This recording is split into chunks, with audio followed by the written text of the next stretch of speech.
शिवरायांच्या जन्मानंतर गडावर एक नवचैतन्य भरलं होतं. वाढत्या वयाबरोबर त्यांचा खोडकरपणाही अधिकच खुलत चालला होता. त्यांच्या बाललीला गडावर कौतुकाचा विषय बनत. कधी अचानक मधुपाक खाण्यात शिरून सुगरणींना घाबरवत, तर कधी संधी मिळतात सवंगड्यांच्या संगतीने दही लोणी फस्त करत.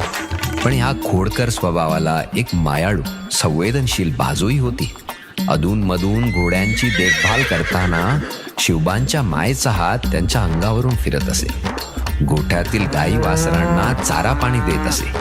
मावळ्यांसोबत बसून गमतीने जेवण खात, तर कधी त्यांना भरवत. त्यामुळे गडावर एक प्रसन्न आनंदमयी वातावरण असायचं.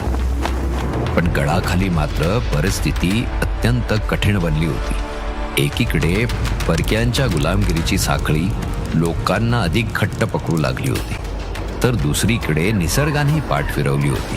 पाऊस थांबला होता, जमीन फाटत चालली होती, शेतकरी भुकेने त्रस्त झाले होते. या कठीण परिस्थितीत जिजाऊ स्वतः सर्व रयतेला आधार देत होत्या. जिजाऊंची रयतेबद्दलची आपुलकी आणि माया शिवरायांच्या मनातही उमलू लागली होती. दरम्यान शिमगाजवळ आला.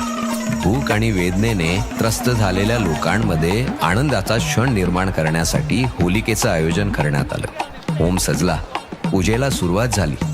धार्मिक विधी पार पाडताना जिजाऊंच्या मुखातून एक आर्त उद्गार निघाले. इडा पिडा टळू दे, बळीच राज्य येऊ दे. लहान शिवबा बाजूला उभे राहून हे सगळं पाहत होते. त्यांनी आपल्या बालसुलभ उत्सुकतेने विचारलं, साहेब, हा बळीराजा कोण आणि बळीचे राज्य म्हणजे काय? जिजाऊंनी प्रेमाने त्यांना भगवान विष्णू यांच्या वामन अवतार आणि बळीराजाची गोष्ट सांगितली. त्यातून त्यांनी समजून घेतलं, बळी म्हणजे न्यायी, परोपकारी राजा, आणि बळीचं राज्य म्हणजे लोकांना सुखाने बंधुभावाने जगता येणारं असं राज्य. हे ऐकून छोट्या शिवबांच्या डोळ्यात जिद्दीची चमक आली. त्यांनी उत्स्फूर्तपणे उद्गार काढले, साहेब, मग मी होईन बळीराजा. मी करीन सर्वांना सुखी. त्या दिवसानंतर जिजाऊंनी शिवबांवर अधिक प्रेमाने संस्कार करायला सुरुवात केली. रामायण, महाभारत, पुराण यातील कथा रोज सांगितल्या जात. त्यातून धर्म, न्याय, नीती, कर्तृत्व आणि नेतृत्व याचे धडे शिवबांच्या मनावर खोलवर रुजू लागले.